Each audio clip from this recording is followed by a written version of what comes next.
你容颜天地。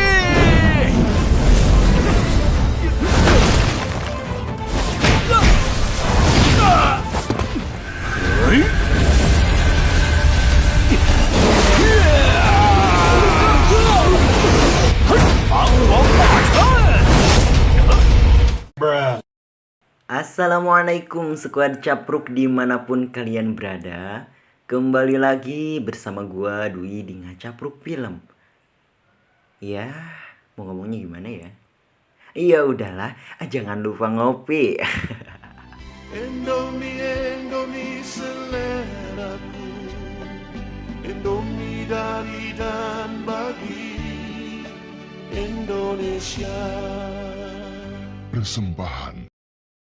Lanjut dari part kemarin, mereka yang sedang di perjalanan menuju lokasi kolam roh darah, tepatnya di pedalaman pegunungan leluhur iblis yang merupakan yang paling luas di barat laut Cina nih sob. Bersamaan dengan itu, Raja Lingwu dan Master Yuan Peng menceritakan sekelumit cerita tentang bahayanya tempat ini dan adanya sekte darah yang tersembunyi dan terkenal kejam. Di sela perbincangan, Qin Peng melihat ada sekelompok burung jian yang menuju ke arah mereka. Dan apalagi yang mereka tunggu kalau bukan bergulat, gelut, bertarung pastinya.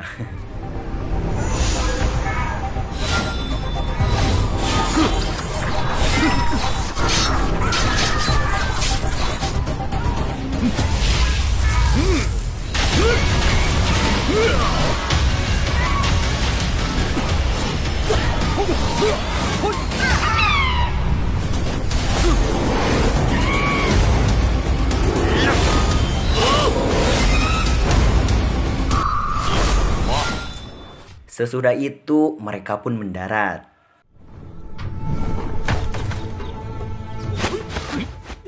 Di sana mereka disambut oleh banyak pasukan dan sedikit ocehan peserta lainnya yang memang arogan. Bahkan Raja Lingwu juga sangat gedek pada mereka. Tapi di sana kita diperlihatkan Raja Lingwu membuat kesepakatan bahwa barang siapa yang bisa menang melawan mereka, maka ia akan menggantikan posisinya ke kolam roh darah. Tentu saja tawaran raja sangat menarik dan salah satu dari mereka dengan pedenya mulai menantang dan memilih Wang Qiming. Cir, gede juga nih nyalinya.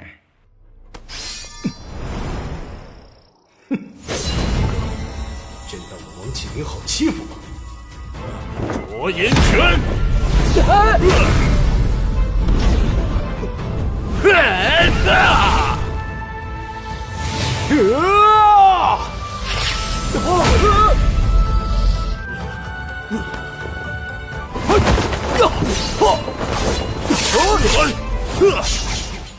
！Namun pada akhirnya Wang Qiming lah yang mengunggulinya nih sob. Di saat semua temannya menyerah, ada satu lagi yang keras kepala dan memilih menantang kembali dan memilih si Qin Chen. Anjir, cari mati ini mah.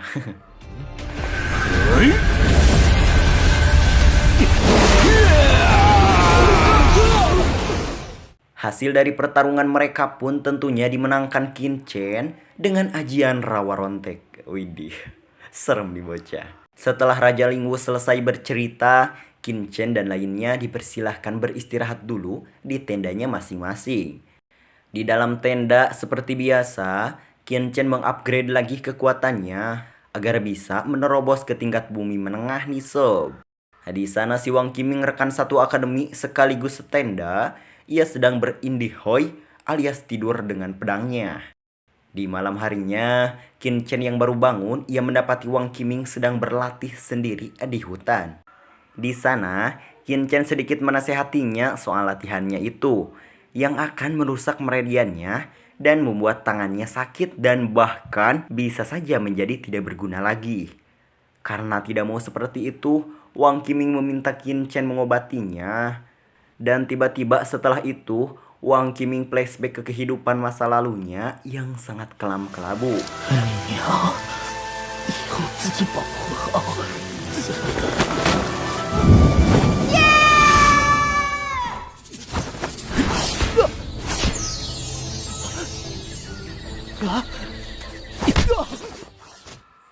Lalu kita kembali sesudah Qin Chen mengobatinya. Tiba-tiba kekuatannya meningkat pesat dan bahkan ia bisa mencapai jurus niat pedang.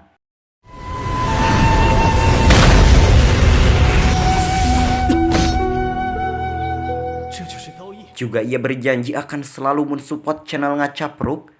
Boleh. Maksudnya ia akan selalu mendukung Qin Chen. Tak lupa Qin Chen juga memberitahu, bukan tempe ya, bahwasannya luka yang berada di badannya itu akan sembuh ketika ia memasuki kolam roh darah. Lalu scene beralih di pagi harinya, tiba-tiba datang sekelompok orang yang mengacau di gerbang. Dan ia meremehkan Putri Jisun dan Putri Linsan. Di lain tempat juga mereka membicarakan utusan dari kerajaan Daki yang menurut mereka adalah bocah ingusan. Perseteruan pun dimulai. Di sana pangeran diserang oleh orang aneh yang mengacau itu. Namun ia melakukan epic comeback dengan menyerangnya kembali.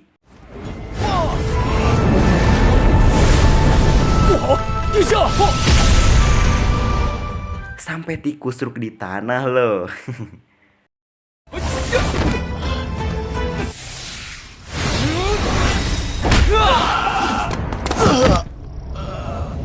Sesudah itu, mereka diajak Raja Lingwu untuk pergi ke dalam goa.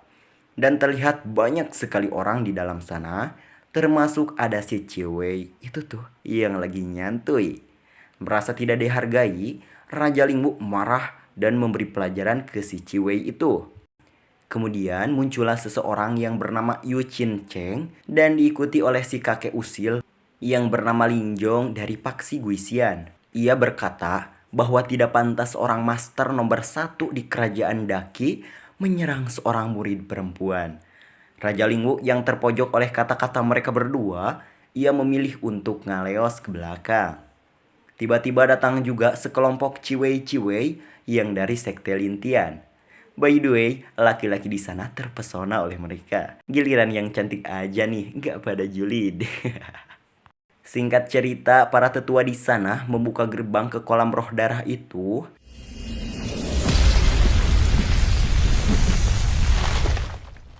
Dan mulai membagi antar gender.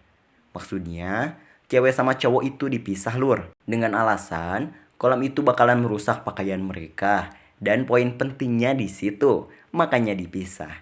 Asik juga kalau disatuin mah. Setelah sedikit bincang-bincang, mereka pun masuk ke gerbang itu.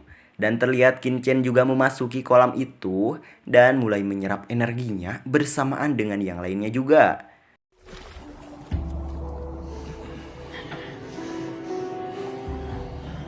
Setelah lama di dalam, mereka pun keluar satu persatu. Namun Qin Chen masih bertahan di dalam sana. Ia juga mendapatkan batu yang bersinar yang ternyata harta spiritual sumber dari kolam roh darah itu. Bahkan tak cuma satu, Qin Chen mencoba peruntungannya lagi dan hasilnya ia mendapatkan beberapa lagi. Lumayan nih, gede milik maneh ah. Karena terlalu asik mencari hingga Qin Chen masuk ke gerbang kolam wanita. Anjir, kampret nih bocah. Sontak wanita yang di sana berteriak histeris. Di sana akhirnya Qin Chen mempunyai gelar mesum. Gelar kok mesum? Asik. Cewek itu tak terima karena Qin Chen yang masih bisa cengengesan di saat-saat itu. Ia menyerangnya beberapa kali.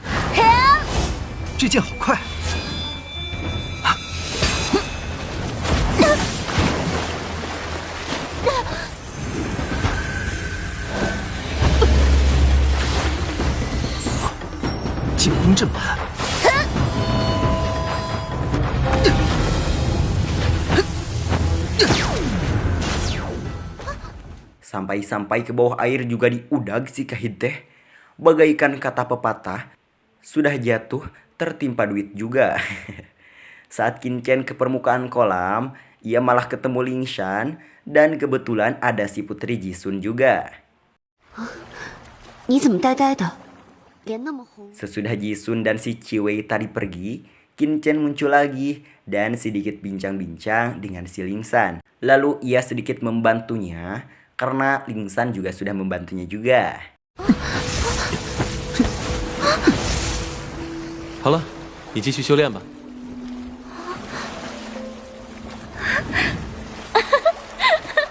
Kemudian Shin beralih di luar gerbang kolam roh darah. Tiap-tiap orang bertahap satu persatu keluar sampai hanya tersisa Qin Chen di sana.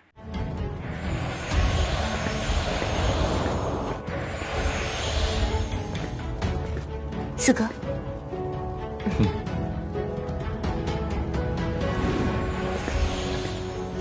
记录啊！又一个，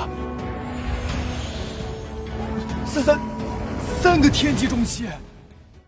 Ketika sedang khusyuk menunggu, part ini bersambung dulu. Iya. Oke, suka capruk dimanapun kalian berada.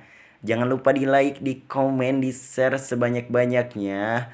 Agar makin rame dan makin semangat gua buat upload tiap hari. Insya Allah. Oke, see you next video.